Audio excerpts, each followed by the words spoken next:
In section 4.2, look at graphing exponential functions.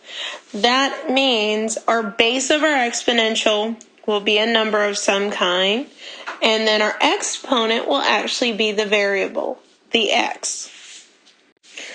Well, let's take a look at this first example for an exponential function. In this first one, we have y equals 3 to the x. So in order to graph this, let's assume we don't know what it looks like. Let's plug in a few values for x and see what we get out for y. And let's plot those points. So let's try a couple out here. Let's first try plugging in the value 0. Well, if you plug in 0 for x, we'll get 3 to the 0, which is just 1. So that's the point 0, 1, which is here. Now let's try another value that we'll plug in. Let's plug in 1. Well, then we'll get 3 to the first power, which is just 3. So that means if we plug in 1, we get out 1, 2, 3. So that's the point 1, 3 here. Let's keep going. Let's also plug in a negative 1. So 3 to the negative 1 means, remember, negative exponents flip down to the denominator, and you'll get 3 to the first on the bottom with a 1 on top, which means you're getting 1/3, which is about 0.33. So if you plug in negative 1/3, you get about 0.33. So we'll go ahead and graph that. And you can keep on going by graphing things like what happens at 2 and what happens at, let's say, negative 2. Well, at negative 2, you'd get 3 to the negative second, which would be 1 over 3 squared, because, again, the negative exponent would drop down to the bottom, which gets you 1 over 9, which gets you 0.11, which is even smaller. So you'll get smaller and smaller values as you keep on going. So our exponential graph here will look something like this. And what you'll notice here is that we're getting closer and closer to 0 without ever actually touching it, which means we have an asymptote here. So I'm going to draw it in as a dotted line, and this is called an asymptote. Specifically, it's a horizontal line, so it's a horizontal asymptote. And the equation for this horizontal asymptote is y equals 0. So notice that going towards negative infinity, we'll get closer and closer to 0 without ever touching it. As we go to the right, though, we get bigger and bigger and go up towards infinity. Now let's do the same thing for our graph B. Well, for our graph B, so we'll do the same thing. We'll plug in some x's and see what we get out for y. Let's plug in some similar values. So let's start out by plugging in 0. So again, 1/3 or anything raised to the 0 will still just be 1. So 0, 1 will be the point that we start out with again. What else happens? Well, let's plug in positive 1. Well, plugging in positive 1 gets us 1/3 to the 1, which is 1/3. So that gets us out, if you go over to 1, about 1/3. Now let's plug in, let's see, 2. If you plug in 2, get 1/3 squared, which is 1/9, which is about, again, 0.11, which is even smaller, but this time we plugged in positive 2 to get that value. Now what happens if we plug in a negative 1? Well, let's see, 1/3 to the negative 1. Well, negative exponent on a fraction will flip the entire fraction, so that will turn into a 3 or 3 over 1. And it will go to the positive first power once you do the flipping of the fraction. Well, 3 to the first is just 3, so if we plug in a negative 1 like we did here, we'll get out 1, 2, 3.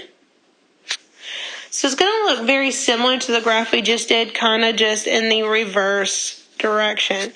We get closer to 0 as we get further to the right. Again, you won't actually touch it, but you'll get closer and closer to 0, which means, again, you will still have a horizontal asymptote here at y equals 0. But it will just be that you're getting closer to the asymptote on the right side of the graph, not on the left side like before. And again, notice on the left-hand side, you are going to go up towards positive infinity up there. So those are going to be our two different kinds of exponential graphs. The first one on the left is what we're going to see if our base for our exponential is bigger than 1. And remember, bases look like our number to the x power. Well, our base here was a 3. It was definitely bigger than 1. So we have this kind of shape where it is increasing.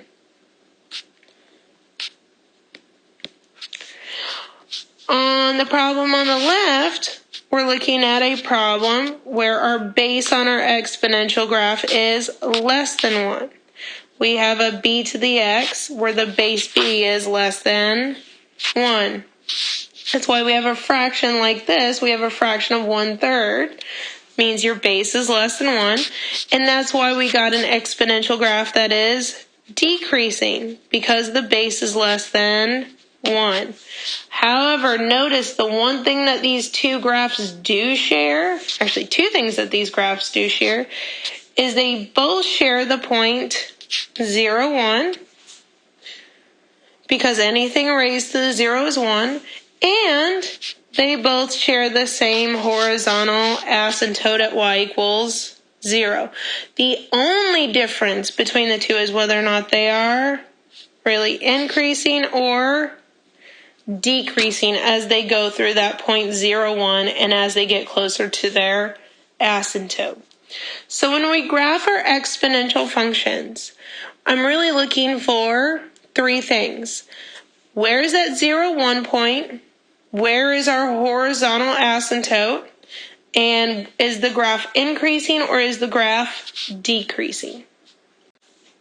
So below we have a quick summary of what we were just talking about, which is if your base is bigger than 1, you're going to look at the graph that goes through 0, 1, and it will be increasing as we said. Notice your graph will also go through the point 1 and then comma b, whatever your base is, because anything raised to the first power will stay the same. What happens if you plug in -1? It just takes whatever you had and flips it upside down. That's why you end up with a -1 as your exponent. So if your base was, let's say, 2, it would flip and become 1/2 as your y value. Same thing for the other graph. If your base is less than 1, you're still going to start off by going through 0, 1. And you're still going to, if you plug in 1, get out just whatever your base was. So we'll say b for our base. And when you plug in -1, you're going to take your base and flip it upside down. But if your base is less than 1, it's going to be like a number like 1/2.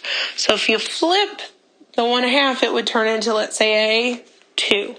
So that's why you actually have bigger numbers when you plug in negative exponents, and it looks something like this, and your graph is decreasing if your base is less than 1. But you can see this again on both graphs, that your horizontal asymptote at least starts at y equals 0 for both. So we can write that for both of them, that they both have at least to start a horizontal asymptote at y equals 0. Why do I say to start? Because we'll do what we've done in other chapters. We'll shift these graphs left, right, or up and down. Well, notice both of these graphs have the same domain. They both have a domain of -infinity to positive infinity because the graphs go on forever on both the left and the right hand side. However, the range is not that. The range is that the graphs only start here at 0 and continue upwards forever. They only start up at 0 and go up forever. So we have 0 to infinity for the range. Now be careful. What are we actually going to put at 0 is actually a parentheses, not a bracket. The reason why we're using a parentheses at 0 and not a bracket is because we have a horizontal asymptote at y equals 0, which means we're going to get close, but we're not going to actually touch it, so we can't actually include 0 in our range because it's in asymptote. You can practice these